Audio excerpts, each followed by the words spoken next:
We're here today to talk about updates to that plan and the recommendations that have been made to it. To begin, I'd like to introduce first Tom Hansen. He's the Water Pollution Control Authority's chair. Just wants to say a few words, kind of talk about what the authority does for the town, and kind of lead us in to talking more about the report tonight. Why don't you just try to say a few words first? Yeah. Also, coming up, we have Trent Joseph. He is your Director of Health for the town of Madison as well.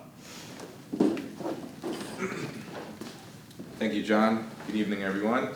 First of all, I just want to thank everybody for your commitment and respect to hearing this new guidance and regulations that we have proposed for the town. As some of you guys may not know, but I'm the Director of Health. I'm in charge of overseeing pretty much all the septic permits and soil testing that is involved with installing those septic systems, and the review of existing and non-conforming septic systems along the coast and anywhere else around town. We respect the dialogue that we have here today. We appreciate any feedback we get, as we've been working now 2 years evaluating this and the facilities plan update. As John had mentioned, we have Graham Curtis here from WPCA and Tom Hansen, the chair. We've been working together as a group to find and figure out what could be the best next steps for the town in regard to water quality, best septic guidance and regulation. So I'll pass it over to Tom, and if you have any questions, feel free. Then a question and answer session, and we'll take it away from there. Thanks, Joe. Yep. Yes, thank you for coming. My name is Tom Hansen, and I'm the chairman of the town's Water Pollution Control Authority. So what is the Water Pollution Control Authority? Every town in Connecticut is required to have a Water Pollution Control Authority, or what we call WPCA. And the mission of the WPCA is to make sure that all wastewater generated within the town is being handled properly and in accordance with DEEP and public health guidelines. And the authority is made up of residents. We're an unpaid board, just like most of the other boards and commissions in the town. And I'm the chairman. Graham Curtis is a member. Mark Aaron, I see back there.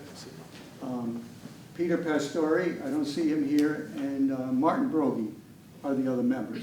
So we meet regularly to discuss wastewater management issues, and I'm going to leave most of the presentation to John, but I just want to give you a general overview of what we do.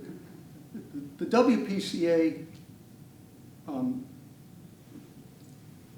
produces what they call a water pollution control plan for the town. And Madison's pretty simple.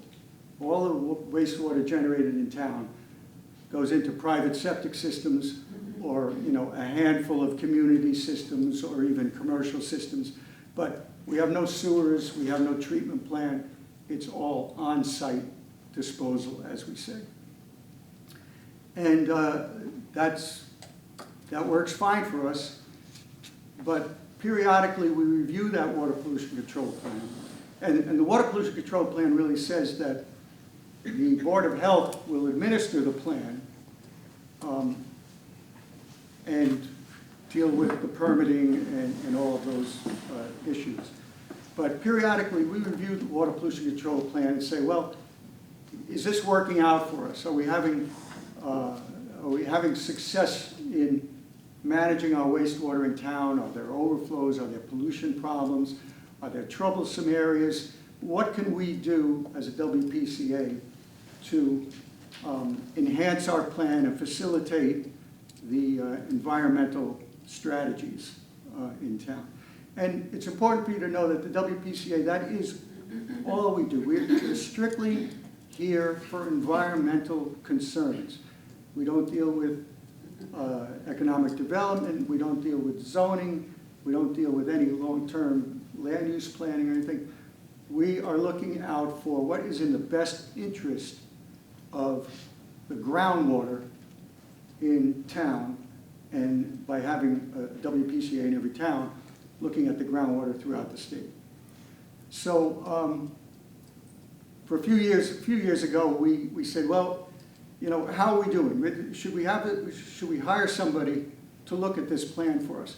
The DEEP has a funding program where they give grant funds to communities such as ours to retain a consultant, do an overview of the town's current waste disposal plan, and come up with recommendations for improvement, enhancements. Sometimes it's a sewer system, sometimes it's just regulation, sometimes it's no action. But we hadn't done a truly comprehensive plan in a long, long, long time. And a lot has happened. You know, the town has grown, there's been more development. And we're particularly interested in how the design of septic systems has changed over the years, and how much better we can do using advanced technologies and things like that. So without making a decision ahead of time, we say, well, we'll take some grant money from the state. They approved us to bring Weston and Sampson aboard to look at all these different aspects and come up with what we call a recommended plan. And the recommended plan will eventually become part of our water pollution control plan, which will then be carried out by the Department of Health. So please give John Ruvo is our consultant. Please give me your attention. He'll explain a little bit more about the process we went through and the recommendations, and then be delighted to answer as many questions as possible. And I see Peggy Lyons, first select woman in the town, in the back. I want to acknowledge her assistance in moving this project forward and obtaining the grant money, and for her support and the support of the entire Board of Selectmen for this project. So with that, you good, Greg? I'm good, I'm good. Peggy, would you like to say anything? No, just this is an Mark? important step, you know, that we haven't taken since the 1980s, I think. And so we just encourage, you know, the community to really understand what's going on and what the next steps are. Our board will then be reviewing the recommendations that the committee is making and determining that next steps after that in terms of any type of ordinance or regulation that we would put in place. So it's important to stay engaged. There won't be any voting today or anything like that, just an informational session and looking for feedback. Mark, you want to say anything? Okay. Okay, John. Thank you.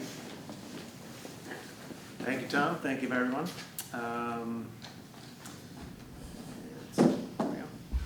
As noted, name is John Ruvo, Weston and Sampson. I've been the main project engineer on this facilities planning report, together with our team leader, Matt Tremine. We've been working closely with the town, with Tom, with Trent, with Peggy, and with everyone else as well for their input to kind of put this, this plan together. So for today's presentation, first, we're going to cover what exactly a facilities plan is and what we're trying to accomplish here, the challenges, kind of as Tom alluded to, that the town is facing with regards to their wastewater treatment needs, a review of the recommended plan itself, and then we'll hold a question and answer period and kind of go through some next steps over the next, you know, kind of months and, you know, hopefully not year for this. We're not going to be here for the whole one. Right, no, I'm going to try to keep us here nice and quick. I'm sure everyone's hungry. So to start, let's review, you know, what a wastewater facilities plan is and why an update is necessary. The town, per CT statutes, is responsible for the proper management of all of its wastewater that's generated within its borders. The town's WPCA takes on this task with assistance from other departments, including the health department, to kind of enforce those regulations. As Tom had mentioned, the town's existing plan right now dates all the way back to 1981. So as you can imagine, options and you know, choices for everybody have kind of come a long way since then. So to bring things up to speed, the new plan will provide the town with a long-term planning tool, think like on the scale of like 10, 20 plus years, in essence, that will identify not only your current needs, but also future ones and provide a framework for any potential projects, any kind of updates, and any funding opportunities to kind of help accomplish that goal. So what makes up the plan? It is comprised of a step-by-step approach that evaluates physical conditions, including performance of the existing systems, soil, groundwater considerations, development patterns throughout the town, identifying areas of concern or focus in this case, and then determining any potential wastewater pollution problems that might be stemming from underperforming systems, systems that may not be functioning properly, if any. From there, wastewater treatment alternatives, something such as a centralized sewer system, a small community system, are evaluated, and then one or more is recommended for implementation. This evaluation, as I mentioned, includes any potential funding or programs that might help support and kind of get that recommendation implemented by the town. The most important thing is that we want to give you something that is feasible and actually implementable over the next 5, 10, 20 years. So to understand how the recommended plan is formulated, we have to first look at how the town treats its wastewater. As Tom mentioned, you're basically solely relying on subsurface disposal systems, more commonly referred to as the septic system, basically throughout the entire town. As seen here, general concept is pretty straightforward. Wastewater is sent to a holding tank. You have some decomposition, some solids removal, and then that effluent moves on to a leaching or a drain field where you're starting to use the natural ability of the soils to kind of act as a filter to further process or renovate that wastewater before it reaches your groundwater, your surface water sources. Sorry about that. So with that in mind, there are a variety of factors that can affect that renovation, such as depth to an area water table, type of soil that the wastewater is being sent into, and so on. Additional factors and their potential impacts are all on some of the septic impact tables that we have as handouts tonight. So you can always check that out, kind of see how different factors actually affect wastewater treatment through a conventional septic system. Of course, as you can imagine, a system that's underperforming, improperly designed, or not functioning as designed can lead to potential groundwater contamination or other health concerns. So after evaluating the existing conditions, as well as other information such as septic system records that the town has on hand, you have some of the key findings that are noted here. These include health and water quality issues were found to be minimal. Any physical features that did limit septic system performance tended to be localized. Septic system treatment performance sometimes was difficult to assess, given if we had incomplete records or just not enough information in the area that we were looking at. Public health code, the most up-to-date one, can sometimes be difficult to achieve given some of those factors. DEP and DPH regulations, Department of Public Health is DPH, can limit boards in their ability to require holding homeowners to a higher standard for their septic systems and treatment. And especially, in Madison, property owners might find it difficult to make improvements, increase occupancy size, or potentially winterize their houses, given some of these limitations.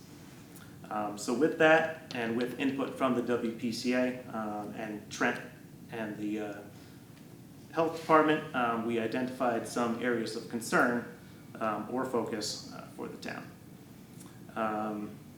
Those are shown here, and they include Arbor Lane, Circle Beach, Garnet Park, Cottage Road, Middle and East Wharf Beach areas, Neck Road, and CV Beach areas.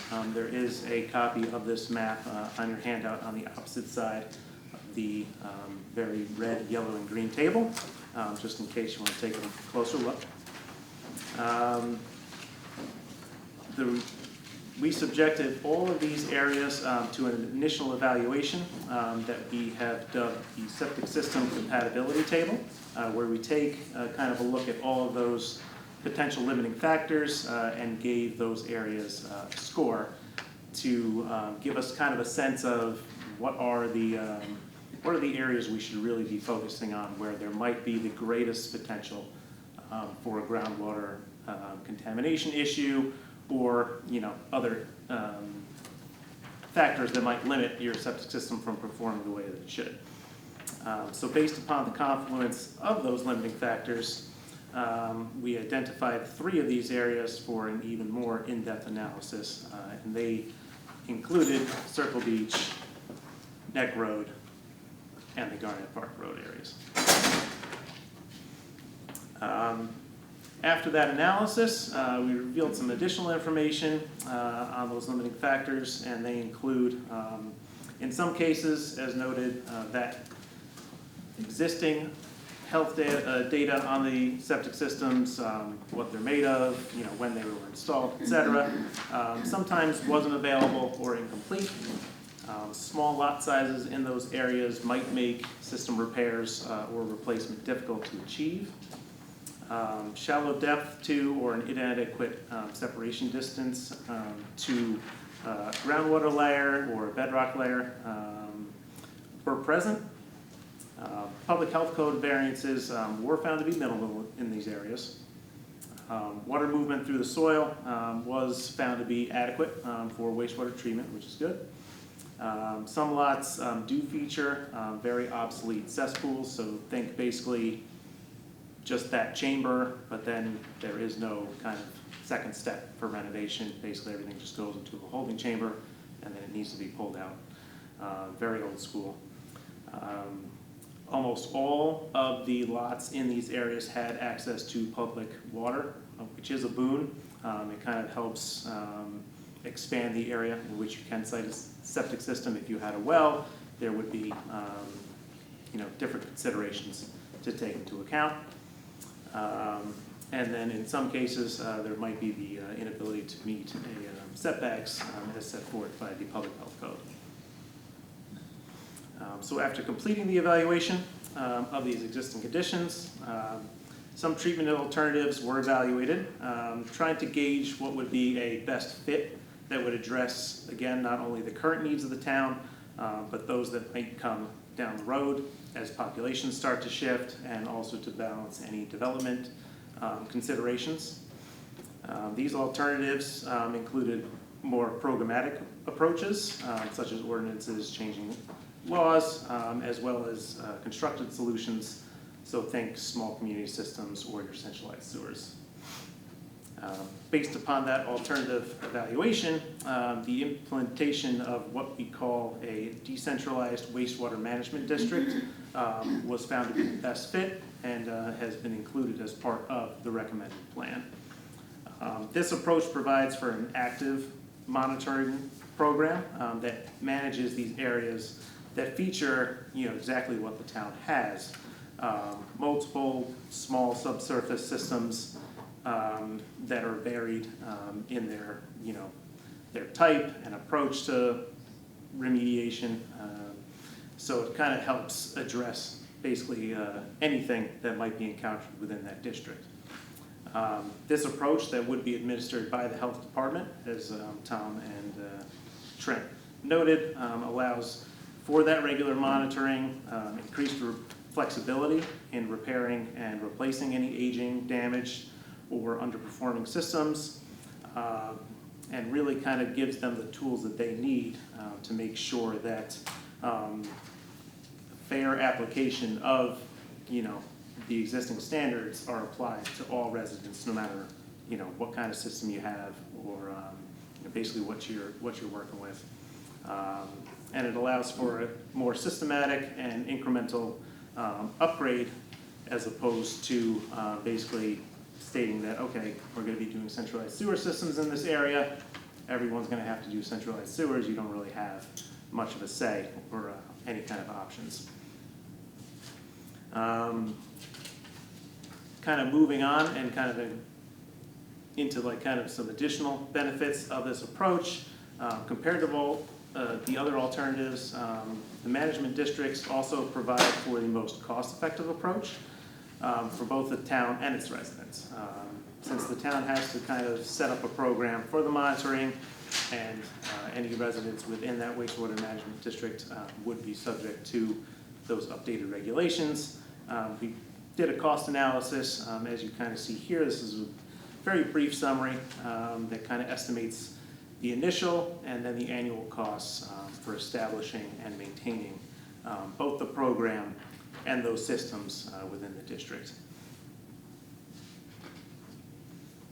To kind of extrapolate on that, this table seen here illustrates how management district compares to some of the other alternatives that were evaluated, such as those small community systems and centralized sewer system. These community systems and the centralized sewer systems were evaluated and kind of priced based upon those areas of concern that we kind of mentioned previously, and this was done, over that 20-year planning horizon for all 4 options seen here. As you can see, the management district again provides the most cost-effective way to address those needs. Same analysis was done for operation and maintenance concerns, where again, management districts come out ahead. As noted, each, no matter if you were going to do a small community system, if you were going to do a centralized sewer system, each of these needs to be monitored, each of these needs to be maintained. You have to hire personnel, you have to have programs in place. So it's kind of more of an apples to apples comparison as opposed to comparing them to a programmatic alternative. And as shown here, the management district definitely provides the best value. Other advantages of the district approach, it allows all of the residents in those areas to continue to rely on their individual septic systems. It's a more methodical way to kind of improve water quality while at the same time eliminating any poorly functioning systems or very antiquated systems such as the cesspool. It also enables the possibility of introducing, as Tom alluded to, more advanced ways of treatment, something called an advanced treatment unit or an ATU. These can be used sparingly because they do have their own advantages and drawbacks and are subject to their own regulations per the state. I do have a special handout for everybody that kind of goes through a little bit more information on what an ATU is and kind of, the good and the bad that come along with them. And then most importantly, this will establish a framework, for the implementation of septic system repairs, funding assistance, and basically eliminates or postpones the need for any kind of costly constructed solution. Another great benefit of the management district approach is the way that it can be implemented. Most importantly, we can kind of leverage Trent, his department, his staff, and kind of build upon that, bring on an extra person or two to really kind of ramp this up. They're already very well versed in kind of the challenges that the town faces, and they can really kind of take this and run with it. It gives them the extra tools that they need. It allows them to be more proactive, but also flexible in implementing, changes, repairs, upgrades on a case-by-case basis. When the district comes into effect, Trent is not going to come knock on your door, everybody's door, and say, okay, time to upgrade your system all at once. It's going to be pretty much almost, business as usual, quote unquote, but, with a little bit more, better tools, a little bit more flexibility. Another great part of this recommended approach is that it has already been considered by the town's WPCA in the past with actual draft language that you can find on their webpage, already haven't been prepared. So that kind of gives the town a leg up in preparing things for more formal adoption down the road and when the time comes. Once established, updated standards for the on-site treatment within the districts would apply. And they include, as mentioned, the elimination of any kind of old systems such as cesspools with a PCH approved and current system. Updating groundwater separation distances to a revised minimum of 24 inches. Septic system upgrades requirements would be imposed, or at least the systems themselves would be reviewed for their health and everything upon a change of ownership or a change in use on that property. And it would only be warranted if the septic system, an upgrade would only be warranted if the septic system fails the inspection, is a cesspool, or features other outdated tech like dry wells. Additionally, we would implement the use of the PCH's B100A code compliance and its requirements for updating any conversions, changes in use, additions. So think something like a building addition, finishing an attic, adding a bedroom. If anything like these upgrades was done, your system might need to be upgraded just to meet this new code. So that kind of takes me to the end of our official kind of presentation, at least kind of going through the actual wastewater management districts and the recommended plan itself. We do want to kind of open it up to everybody here for some Q&A. And then after this, we'll have the opportunity to kind of run through some slides to kind of lay out next steps and additional opportunities for community input. With that, does anyone have any questions, concerns? Anybody in the chat, if you do have a question, please throw it up there, and I'll be happy to read it out to everybody, and we can address it as well. Yes? Hi. So it appears that right now we're focused on coastal areas, immediately impacting the coastline. Is there any plans in the future, next couple of years, to extend into the upland areas, or those remain not a concern? Yeah, this plan, like the main focus of this plan was kind of to focus more so on any areas that were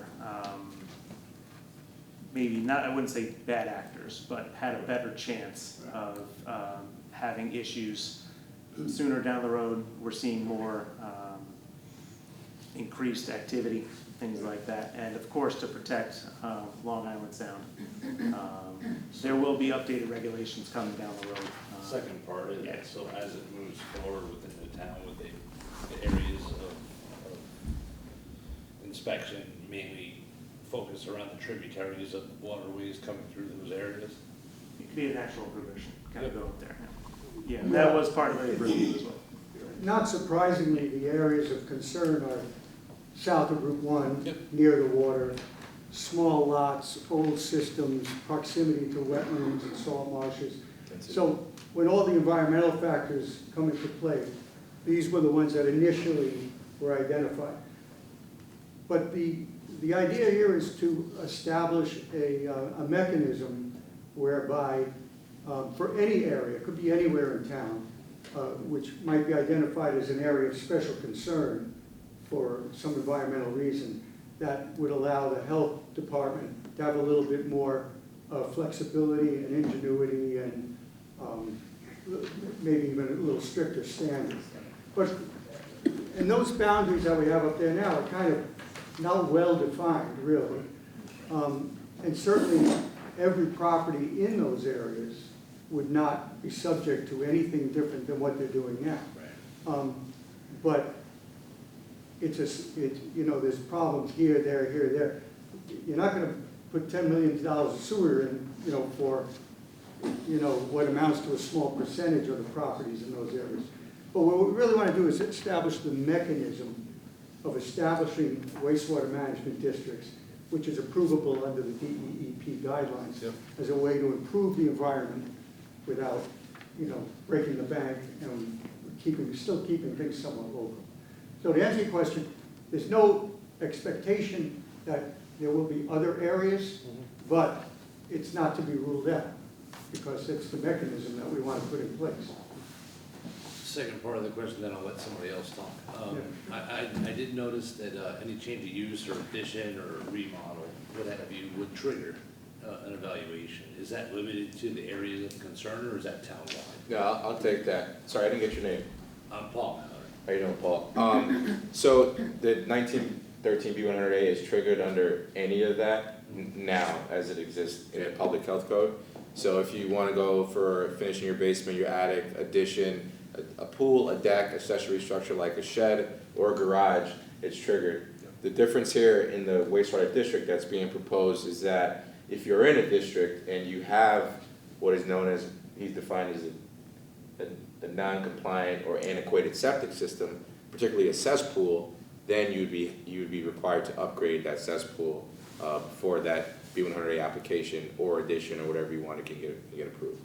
Understood. And a cesspool, again, is a concrete void, crushed stone, no tank, no separation. It just, you're depending and relying on the soil on the lot to filter it out and not contaminate groundwater. Thank you. There's also a question in the chat, by the way. A hand is raised. Yeah. Yeah. Do you see it on that one? I don't see it on my side. It was Vincent. He made it. Okay. Maybe you answered the question for him. Oh, Right. possibly. Yeah. Yeah, I don't see it right here, but I'll keep an eye on it because I do have it up on my screen. Yes. So you mentioned that the town is gonna be a potential cost of $329,000 a year. Where is that money going towards? Is that going towards homeowners, or? I don't know. Yeah, so, it's gonna be a kind of a twofold where that money will be going towards additional staffing needed to kind of monitor and implement the program. So an additional 1 or 2 people working under Trent in the health department, basically dedicated to managing those wastewater management districts. And we are in kind of determining potential grants or funding options to kind of assist homeowners that are required or need to upgrade their systems to kind of help them achieve that, so they can kind of offset some of their costs and encourage people, to kind of take advantage of this, not sit on stuff. Yes. Your chart said earlier it cost the homeowner roughly $30,000. I assume you put liens or whatever in place to ensure that these homes are going to be taken care of. And in your brochure here, you said comparable systems are roughly $60,000. So what's the difference between a $30,000 and $60,000 system? Yeah, so the $30,000 refers to more of a conventional septic system, whereas the $60,000 will be more on that advanced treatment unit side. They are much more complicated systems and much more costly. Some of them are also incredibly small, which is why they are very attractive, especially given the small lot sizes or other limitations that residents might face. So that was kind of broken out in 2 ways to kind of give an idea of what somebody that is going to be replacing a conventional system might face, and someone that might need to go the advanced treatment unit may be looking at. One other question. Has the town ever contacted all the people in town having their systems pumped out every 3 or 5 years? That's what I'm on. I do it every 3 to 5 years and make sure the tank is pumped out. I've never seen any reminders from the town to how to take care of or to take care of their septic system. Because out in North Madison, once you get 2 miles out of town, we're all on septic. I can answer that. So we remind the contractors to pump out the tanks, and We have a pump out log, so I'm not sure if you did pump your tank out within the past 3 years, but that contractor would have reported it to my department. And I do also want to speak to the cost thing, because it does seem like a range. It also depends on the soil on the property, the number of bedrooms you have, and the depth to groundwater and the depth to ledge, rock, right? So there's different variations per lot that determines the cost and size of what that septic system, the conventional one, can be for a home. But the question I have, is the town taking any responsibility to remind the homeowners to pump these tanks out so we don't have problems? Yes, there's definitely been notices gone out, and we provide these pamphlets in the office. Also, not to mention, it could be more than 3 to 5 years that a homeowner pumps out, and less than, based on the use of the property. If I have kids or children and I'm a full house, I cook a lot, I do a lot of laundry, that may mean that I need to pump out 2 years, and I can't wait to 3 to 4. If I'm living alone, maybe I can do 5 years, because it's very low use and very low maintenance on the system, so it does vary. So, my name is Nick Anderson. I'm with Anderson Brothers Sanitation. Kind of how we do our process is, we schedule like a baseline, we just say 3 years if you're a new customer for us. We'll get some basic information like how many people are living in the house, things like that. And then, after 3 years, we'll come out there, remove the solid contents and get a better assessment of your existing septic system. Right. If it's more modern, you can kind of go more like 3 years. If it's an older type septic system in an area of concern, high groundwater tables, you're near a stream, ledge, things like that, we may recommend 2 years. The waste that you guys are using, the things that you're cooking with, that all comes into account when we come out and service, your house. And we look at all that. So what we do is we do an automatic email service due notice. So, we'll send emails to our customers saying, hey, it's been a couple years since it's been cleaned. There's other towns that do reminders.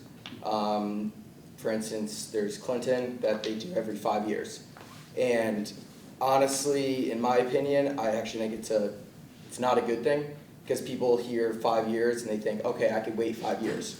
And then you hear pumpers coming in, who are maintaining the septic systems, and we're telling them, no, you need to do it more sooner. And then, but there's kind of that back and forth action going on. That's why we go to the contractors. Is that going on along the shoreline where you have potential problems? What's what kind? When I look at your chart, all these nice colors in here are potential problem areas. But the question again, are you contacting these people on a normal basis to ensure that those tanks are properly pumped out and they're not going to have a problem? We haven't directly reached out to them. We provide notification. Whittle that goes off, because I can't hear. Okay, your answer? Yeah, so we provide as much guidance as we can to every homeowner and the contractors. And also keep in mind that some of the areas that are highlighted are seasonal population too. So some of that has to be considered. Hopefully that answers your question. Part of that pump out portion that we do is actually an inspection of your existing system. Right. So the we baffles and so can, forth. well, it's not just the baffles, it's high levels and stuff, wet spots in the yard. We see things and know things that, sometimes a homeowner just doesn't really pick up on. So you're getting that routine checkup every time you get the service complete. It's not just we're going there and sucking it out and leaving. Right. There's more to it. So. And if I could just add, that what you're talking about is, like, does the health department mail a card to everybody saying you haven't been pumped out in 3 years, think about it. I think we used to do that. For whatever reason, the health department, it became too cumbersome, or it couldn't keep track or something. So it's more of a guidance that somehow, it's a guidance to anyone who pulls a permit for a septic system. They should know that they should be pumped out routinely. But it's a great idea to do that. And I think with the wastewater management district approach, you will see that a lot more, because we'll be more focused on the individual performance features of individual lots So what we used to do in the past, we don't really do so much anymore, and I say we, I talk about the health department, I don't mean to put words in your mouth. The WPCA doesn't do it, but the health department does it. And it's a worthwhile feature to include in the management plan, to do regular notification. And that will happen if we establish the wastewater management district approach, where we have a complete inventory of systems and that type of thing. Good question, thank you. Thank you. Two questions. One is, do you plan to make those financial estimate charts available publicly? And do you anticipate that with a variety of the number of homes that may potentially be impacted, that there's going to be any potential environmental impact from replacing all of those septic systems in a fairly short period of time? So we are working to get kind of more information with regards to the funding available, kind of saving that for the next session. We have submitted this plan to DEP, so we also want to kind of get their review and comment as well with regards to any potential or proposed, kind of assistance programs that the town could potentially implement. With regards to any, Timeline. yeah, we do have a timeline afterwards. Yeah, the time, Yeah. I think you should touch on the timeline of what that expectation would be. Yeah, I'm just so, wondering if you're Yeah, we're- changing out a multitude of septic systems all at the same time, what does that look like from an environmental standpoint? yeah, I mean, we don't anticipate, Trent is, basically, this is his day-to-day, bread and butter. So we're not anticipating a flood of, septic system change requests or needs or repairs to come flooding in if this was to be implemented down the road. So, not expecting any environmental concerns kind of stemming from that or any other issues. And I just want to add that the plan that Weston and Sampson provided, it does recommend a timeline for individuals in that district to Yeah. when they would have to meet that compliance. So there is a timeline of when you would be required. It's not, this is effective and you have to do it tomorrow. There's a timeline, right? That's what I was talking about. Yes. Go ahead. I notice downtown is not shown as an area of concern, but I think we can all agree that a number of the systems downtown, time to time, have issues. I mean, your nose will tell you, your eyes will tell you that sometimes downtown has got problems. So I'm just wondering. Can I answer that? That's a great question, and it came up when we were doing this, and it came up with the selectmen. A couple of things. We didn't have an unlimited budget. Okay, we tried to pick a piece of the environmental issues that we were really more responsible for. The problem with downtown is you really have to decide what you want, what kind of, if you build sewers downtown, for example, let's just cut to the chase and say you gotta put a sewer. Well, what's gonna happen to downtown? Versus what does Economic Development Authority want to have? What do the people who live in town want to have? You can't put the cart before the horse. We can certainly say that downtown is an area of environmental concern, okay? But it's also a non-residential issue, if you will. In other words, if Company A, if their septic system fails tomorrow, they can be shut down and moved out. Okay, their business is over, right? Because they don't have enough. In the residential areas, we can't do that. We can't go into a residential area and say, oh, you can't live here anymore because you're selling. You have to work with the population. So we recognize that, especially in the Plan of Conservation and Development, one of the recommendations was to do a sewer study, sewer study for downtown. We didn't do it. We're doing the wastewater management plan and specifically excluded downtown because you can spend a lot of money trying to figure out what businesses are gonna be there, how much wastewater they're gonna produce, where you're gonna go with it. We don't have a treatment plan. It's a much bigger nut to crack than when we look at individual lots. So the long answer is we didn't really look at it, but it's been acknowledged by the WPCA and by Plan of Conservation and Development that it's an area for further study. And the occasional quick pump out, I think. Yeah, I mean, but it's interesting because I also sat on the POCD and, you know, half the population said, oh, we love our little downtown, you know, with the angled parking and the little shops and everything. But if you ask the property owners who aren't the business owners, right? Right. The property owner says, well, you know, I'd like a 100-seat restaurant, you know, I'd like to put a third floor on, you know, I could make a lot of money. Well, those things are in conflict, you know, because the cheese shop isn't going to be able to afford putting in sewers. And the landlords don't want to pay for it either. And what will it do down, anyway, you understand what I'm saying, it's a whole can of worms. And, but it is an area that I would like to see somebody step forward and do something with at some point. Yeah. But thanks for the question, it was good. Here, we got one back there. Well, the question was asked earlier about making the cost data available. Will the whole presentation be made available? Yes. Okay. Oh yeah, the whole report will be available. And the report itself. But we haven't asked the selectmen to accept, endorse, and finalize the report yet, because part of that is hearing from people, part of that is hearing from the DEP and from the selectmen. So at some point, there will be a final report. And with regard to implementation of the recommended plan, I suspect we'll have to have some kind of an ordinance process gone through. I don't really know what that would entail, but there's probably some more formal steps that have to go through. But for sure, the report will be available. But in the interim, will this be available? This presentation?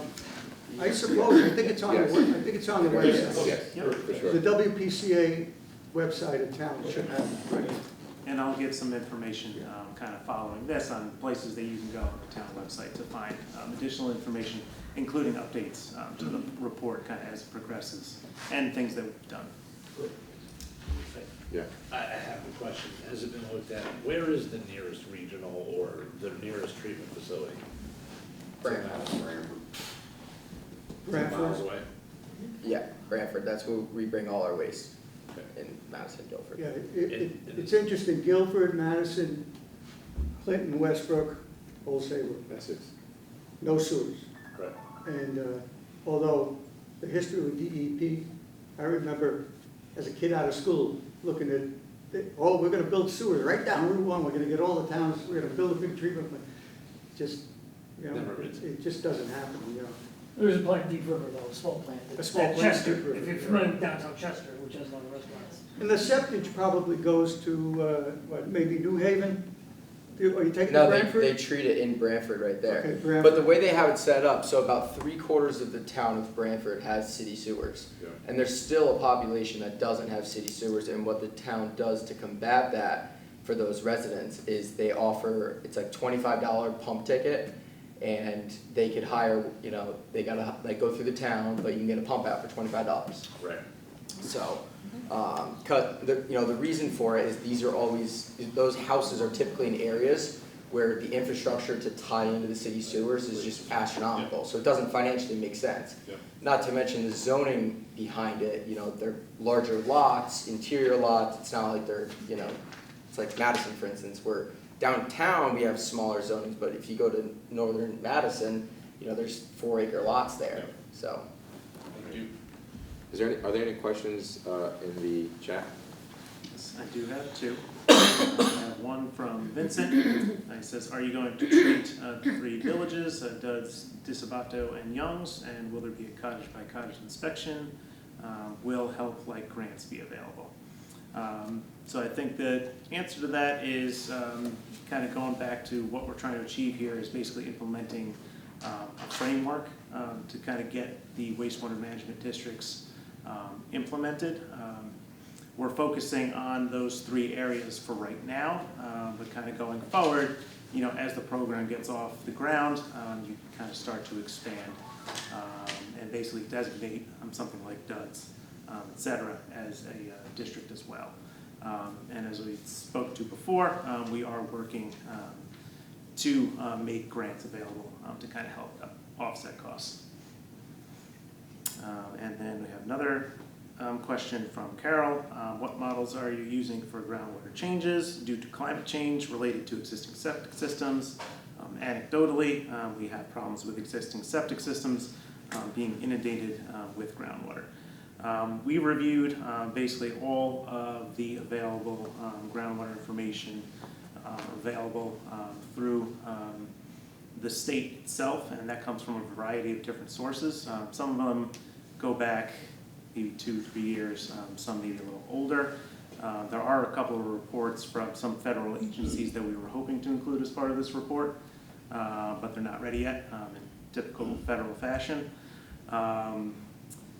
But, you know, kind of to go to your point, this is, you know, something we're trying to kind of get ahead of if there are groundwater issues, you know, kind of give the town the extra tools it needs to take care of them.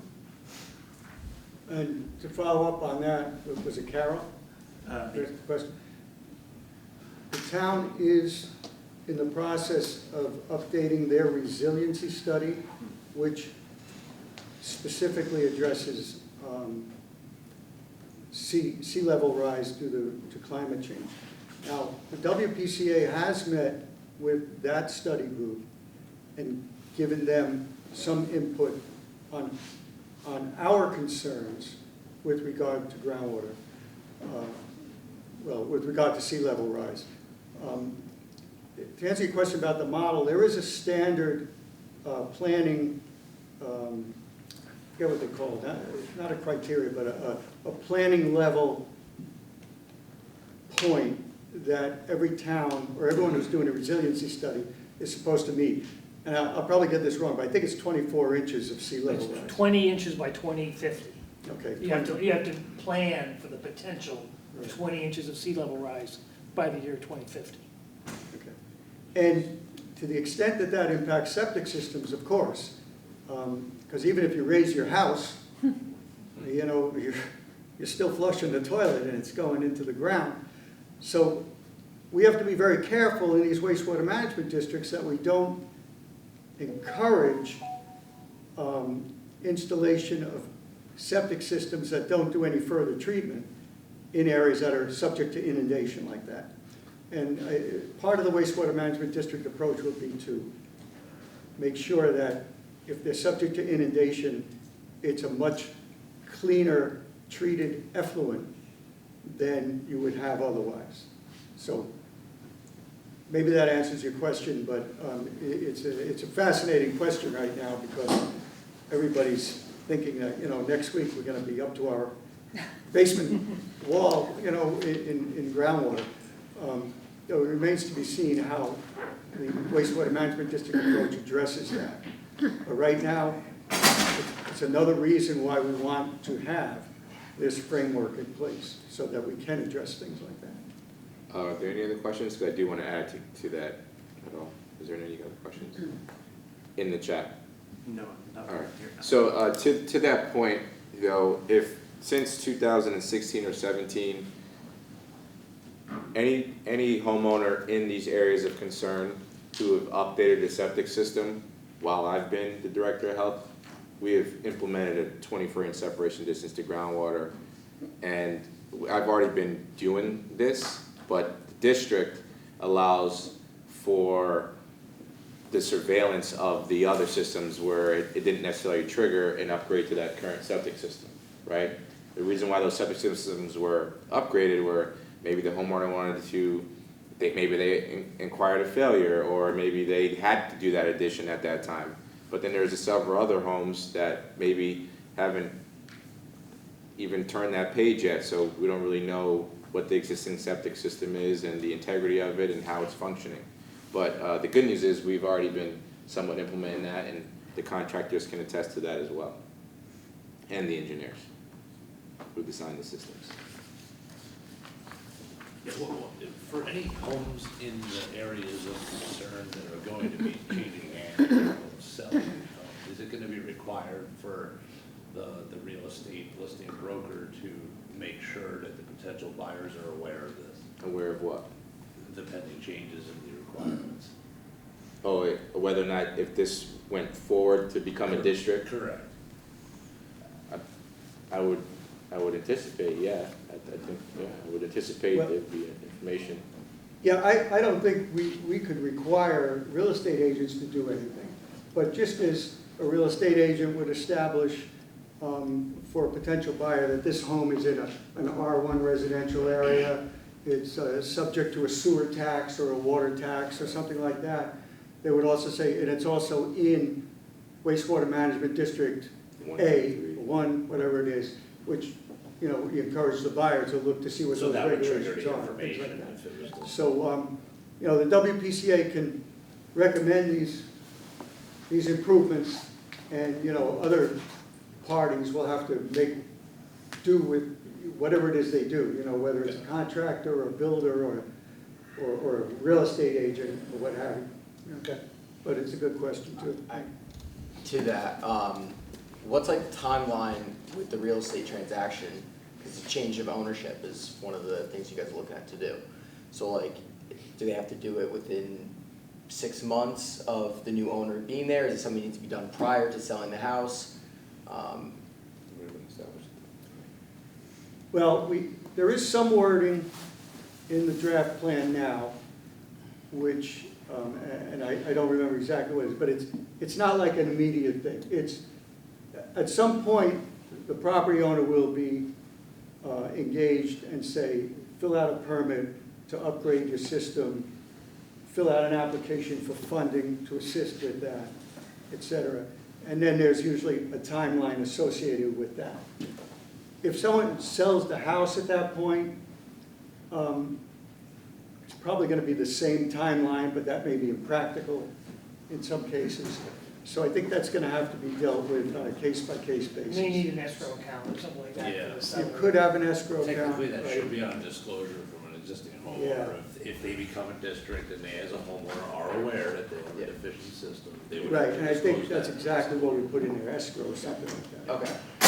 Yeah, but it's not, it wouldn't be immediate or, some kind of, Yeah, that you would, know. In the middle of It would winter, be you couldn't force them to, yeah, if they it'd be closed a- in December, you couldn't. Yeah, a reasonable timeframe, and as, you know, we've said, it's on a case-by-case basis, so it's not gonna be, you know, no one's coming and knocking down the door and saying, you know, it's time, like. Yeah, and there's a lot of things that are in the report and the recommendation that maybe we haven't covered, like the technical aspects to it, but if you were determined to be in one of these districts, A, B, C, or D, or 1, 2, 3, or 4, there are some initial steps once you find out you're in a district. It's to actually have a septic inspection, right?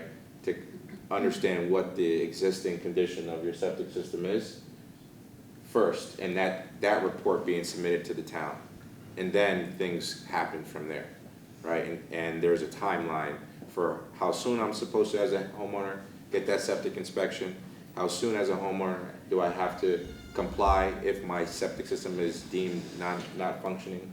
Of course, that all will be reviewed, and that's why, you know, additional staff and stuff like that will be required, because you can imagine that there will be a lot of evaluation and analysis of those reports. Hopefully that helps. Yes. So I might have misunderstood you when you said once districts get established, if it goes this way, that an analysis of that district will prompt that the whole district has to upgrade their systems, or is that done on a case-by-case basis within the district? So let me rephrase. If you were deemed, if the town moves forward with the wastewater management districts, if it were deemed that your septic system was antiquated or in poor repair, then you would have a timeline and when you would need to comply and abate the problem. Okay. But if you have a septic system that's functioning fine, let me define, if it's, first of all, a cesspool indefinitely is gonna be considered non-conforming, all right? A septic tank and dry wells is probably the second tier from that. a functioning septic tank and leaching trenches. Again, I don't want to get too technical with the products of a septic system, but those are the things, cesspool, that would be immediate. Right. So it's If you're case-by-case functioning, basis. yeah, it's a case-by-case basis, so you can be in a district and not have to do anything other than your scheduled maintenance of pumping, right? So, and John, you can clarify that some of your studies, how much of these homes in these areas of concern were cesspools, Minimal, like, we had single-digit percents in some of them. We're just trying to eliminate basically, you know, I think maybe less than 10 to 20.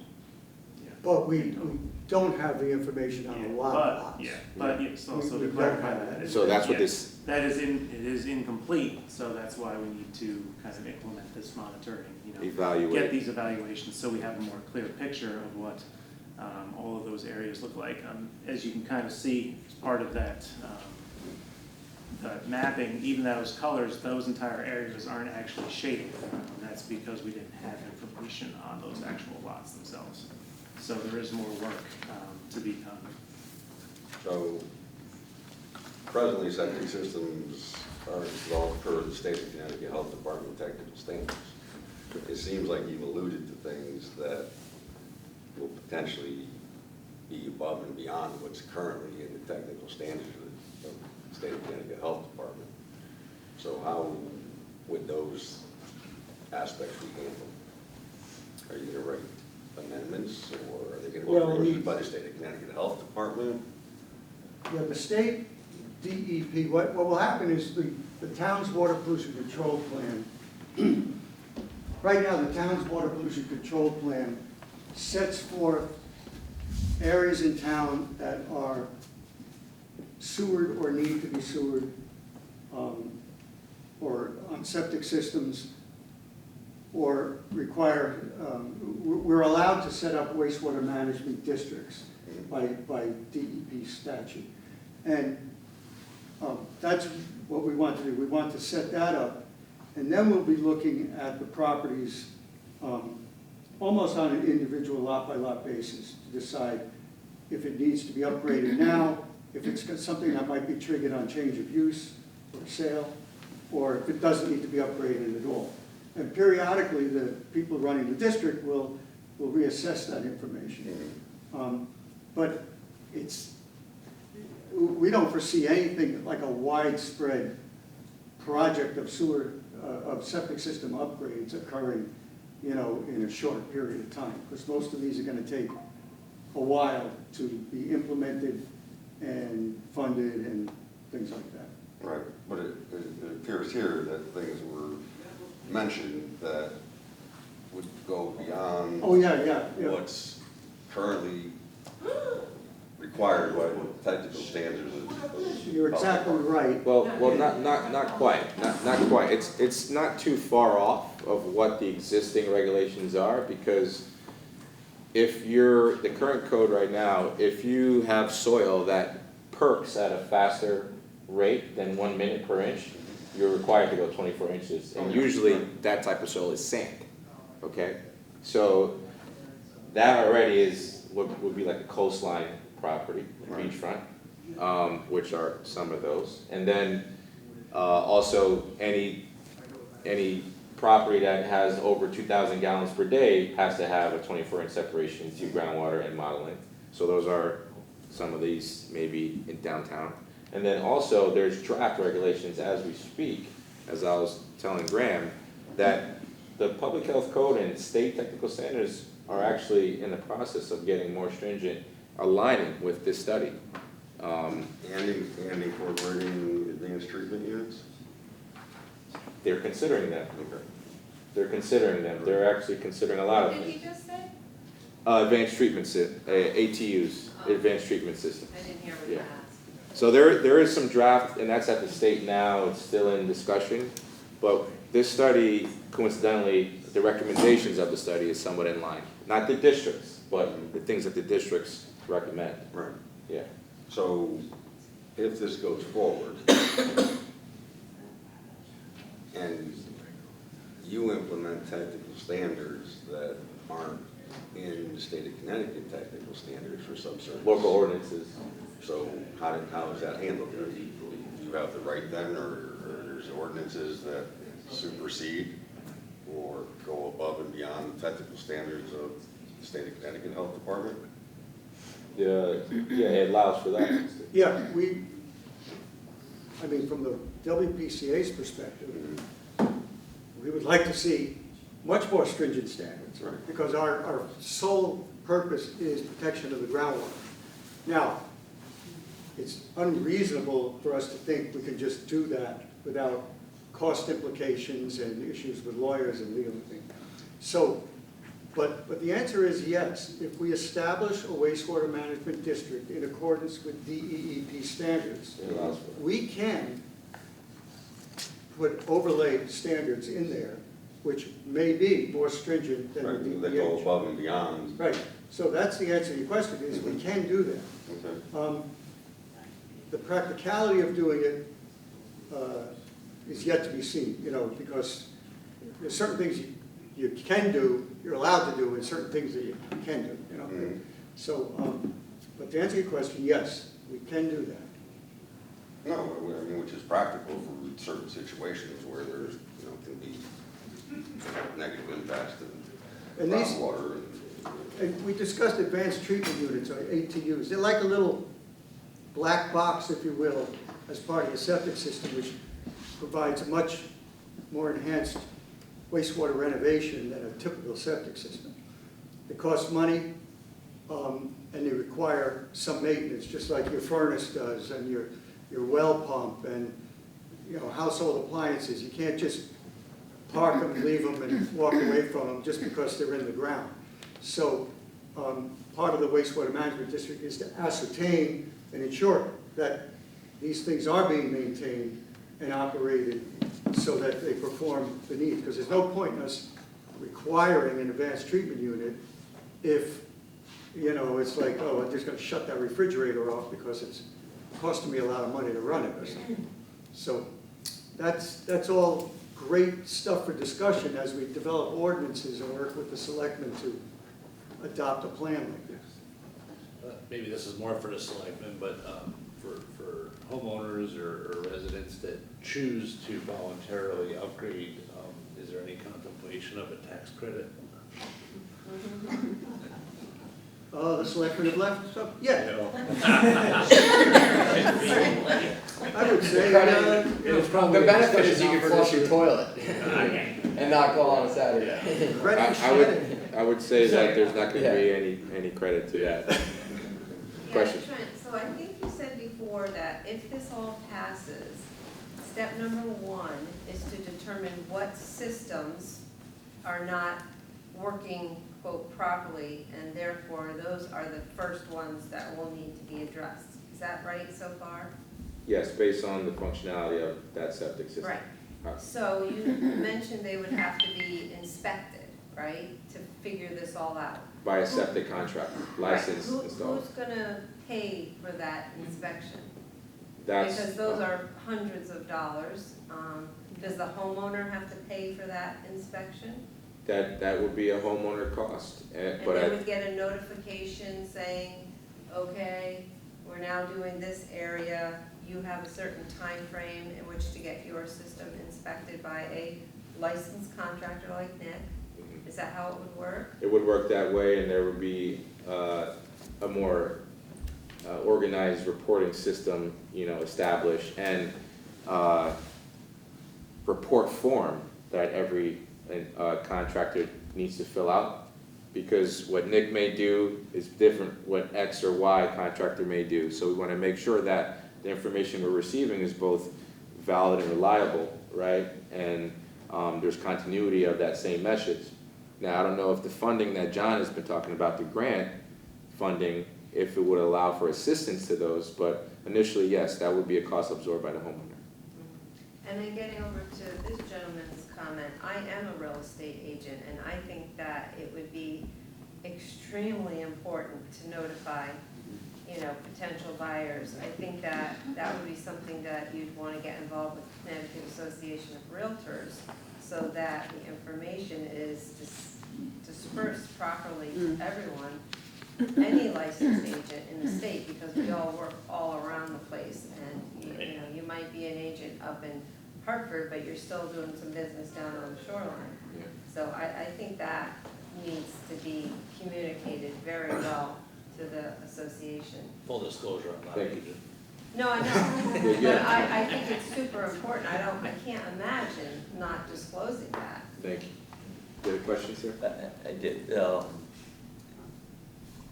I thought the inspection that she was just talking about, does that get triggered if there's a change? Or if this passes, if this comes into place, will everybody in the restricted areas or the problem areas have to get them inspected right away or within a certain period of time? Yeah, let's call them the areas of concern. Okay, And we're concerned. Yeah, and we're gonna say that, yes, there's gonna be a time frame for when and how soon that inspection should be submitted to the health department.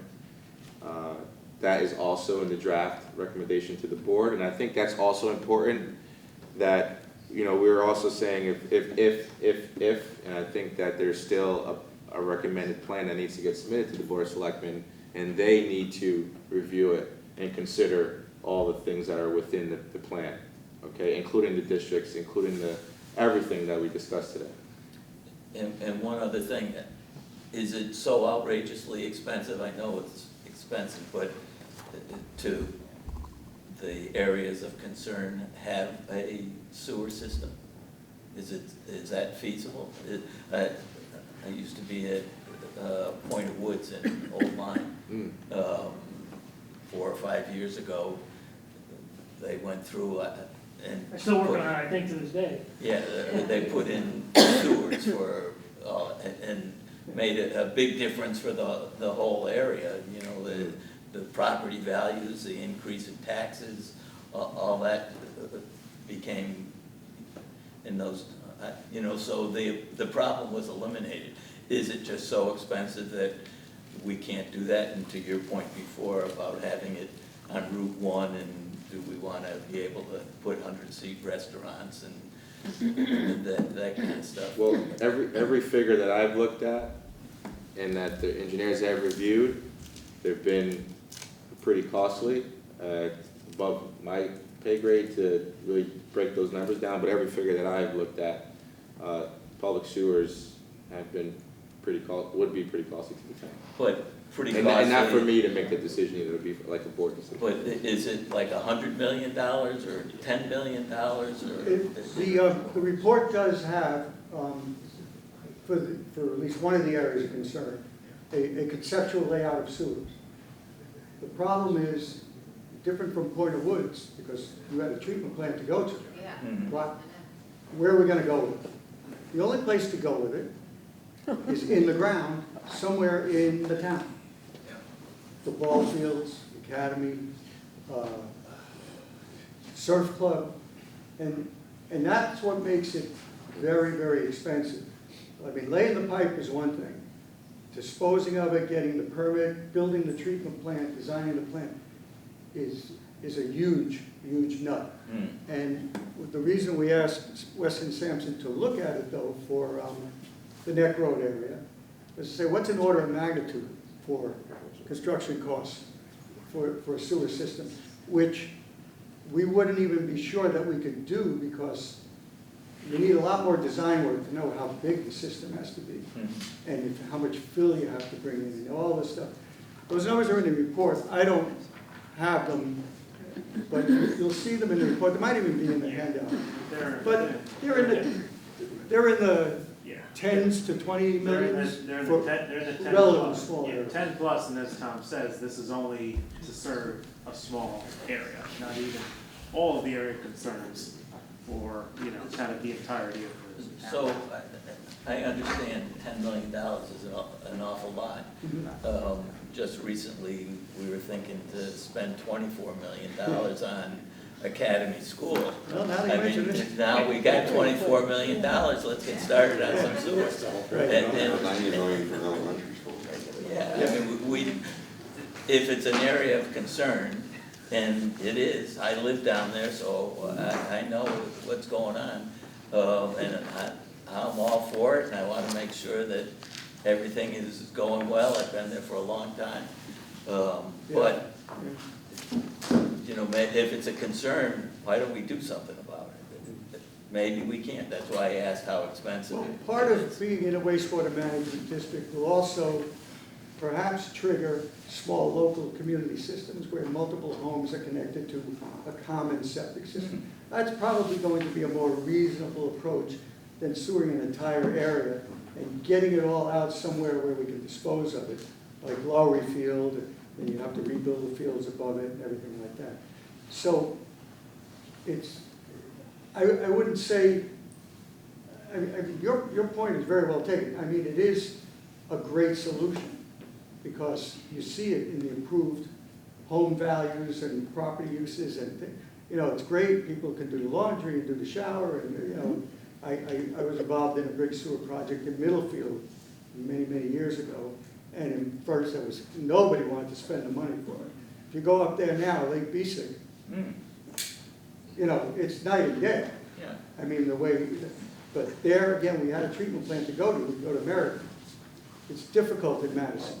Well, if I understood correctly, there's one in Branford. We could, I know Meriden and Lake Bisic, that's a pretty good, that's a few miles to travel. Well, we don't Like- now. You're right. Yeah. But you need capacity, you need a force main, a pump station, and pump all the way across. Their system wouldn't be able to handle it Yeah. either. It does handle it, obviously, now, because they take into consideration what we're bringing. But we're bringing sewage, you know, like I said, every 3 years, we're pumping out these septic tanks. So we're not sending all the sewage in one shot on an everyday basis. We're doing it in periods so that they can handle the sewage. Yeah. So they rely on us treating a large portion of that on, you know, our own site. I'm just thinking that the area of concern, I don't know how many homes are down there, a few hundred homes. If everybody's gotta spend $60,000 to upgrade their system, maybe we can not spend $60,000 that we have to maybe 10 years from now, if we're lucky to still be around, 10 years from now, maybe we have to make a change again. Wouldn't it be advantageous that we look at it, that everybody doesn't spend $60,000 to put it in the ground, but $60,000 to transport it somewhere else or to service it somewhere else? Right, and the only thing about that is, by no means do we expect every house is gonna do this. And therein lies the problem, because if you put in sewage, everybody has to pay for it because of the cost of laying pipe and things. But not every house needs the sewer. Or wants the sewer. I mean, you know, it's a case by case. Someone might want it, but the neighbor doesn't want it. You know, It doesn't need it. doesn't need it, doesn't, you know. I mean, it's always good to have it, but Yeah, I would think that most of the people would like to have it. There's always gonna be the standout that says, Yeah. no, I don't, you're not gonna tell me what to do, no, and, you're right. I just want to make sure there's no any questions online. I'm sorry. No Oh, additional okay. ones, right? Good point, though. And look at the report, you'll see some numbers. Okay. From a functionality perspective, you know, if you have a cesspool at your house right now and it's working, you have great soils there, okay? You can put anything in the ground and it's going to work. The biggest difference to what the technology is nowadays is how we treat that effluent. So with a cesspool, back to Trent's point earlier, all the waste is just compiled into one spot and just drained straight into the earth. With a modern leaching system and septic tank, we separate those solids. So by the time it reaches the groundwater, it's pretty clean effluent. So the technology's advanced significantly over the last, you know, couple years even. So that's like the real reason, you know, behind all this, is we want to keep it, you know, Long Island Sound clean. Yeah, I agree with you. I swim in it, so. Yeah, exactly, I yeah. don't wanna see it not that way. You can find Also, sanitary water is 80% clean water, right? Yeah. Okay. We only gotta get 20% out of the earth. What's a failing septic system? Is it failing, is it backing up in your house, or is it polluting the groundwater? Right, right. And again, WPCA's mission is not so much what the homeowner sees, because to them, they flush, everything's cool. The WPCA is concerned with the impact to to the environmental receptors, the shoreline, the water, the salt marshes, et cetera. Yeah, if we, if you took that to the nth degree, you would say, yeah, let's put sewers in, pump it all to Branford, and, that would be great. But, Yeah, back in the seventies, we got 80%, Yeah, funding you used to to the get sewers, funding so for it was a that. different animal. So every homeowner was paying, $5-10 grand. Now, it's 100 right As part of the evaluation, was there a baseline fecal study done in the sound? From the tributaries? Based on I don't nitrogen levels. Yeah, it's nitrogen. Fecal is bathing water. Yep. Yeah. Bathing water testing. And those are also available online, Connecticut beach water quality testing. And Madison has had great beach water quality. My department actually tested water. Yeah, no, I agree. Yeah. I guess what I was wondering is, since the last study in 1981. Oh, right. Whatever it was. Any direct correlation? Has there been an Yeah. uptick? Has it maintained? Right. We haven't closed the beach in more than 15 years. And how often do we test it? We test, the bathing water testing is starting Memorial Day to Labor Day, every Monday.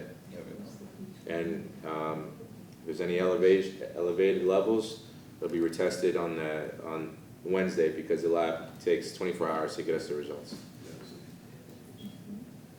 But back to the...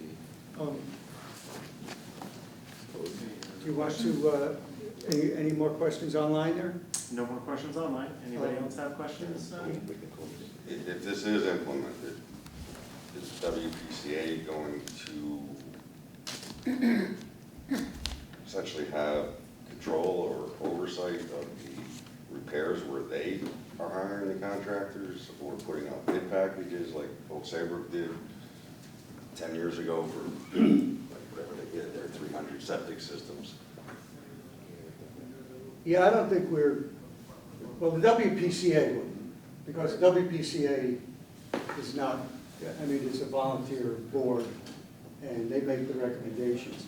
The implementation would have to be through the town, and I'm not going to say the health department, but they may establish a wastewater management district, which includes administrative staff to manage all that. Right. And it's a little farther down the road than we're ready to go with exactly how that would work, but. Well, so in the scenario that it goes forward and there's non-compliant septic systems, and the town issues a directive to that homeowner that you have to upgrade the septic system to be compliant with our ordinances. Right.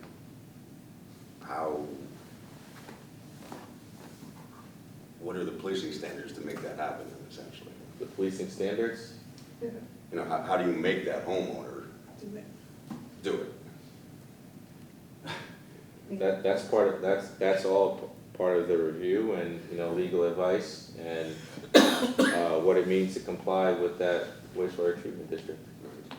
Well, I guess you could compare that to other code ordinances, though. How do you require a homeowner to comply with a building code or an electrical code or a fire code? Right. There are mechanisms in place for the town to require those things. No, So I we never know follow if anyone's along looked those. into the program Right. that went through in Old Saybrook 10 years ago, Well, 12 years we ago. learned a where- lot from that.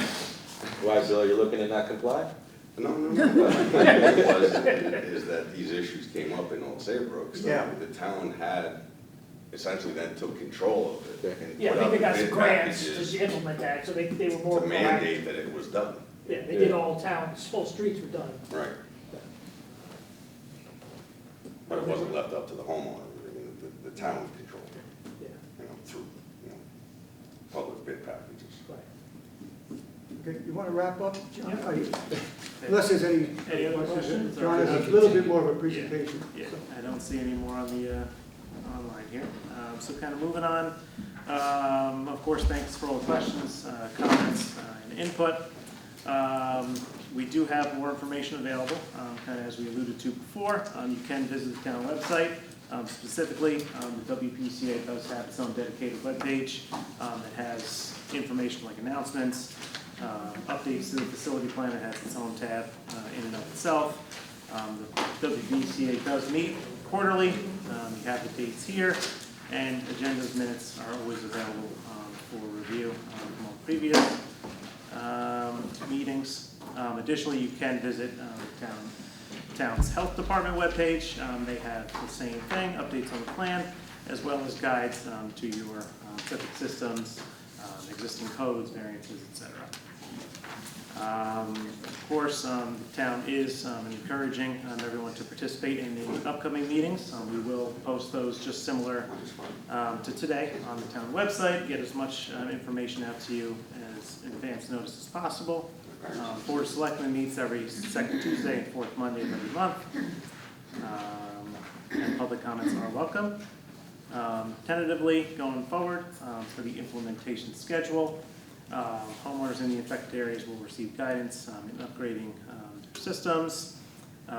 This tentative plan is going to incorporate input from today, input from the Board of Selectmen, and of course, review and input from Connecticut DEP after they've completed that work. Following that, we'll start to work on ordinance language, hold additional hearings, and talk about enforcement and what that's going to end up looking like. This kind of puts us into next year. This is subject to change based upon what we get back from the DEP and so on. That's all I got. Appreciate everyone coming and for your time. Thank you, John.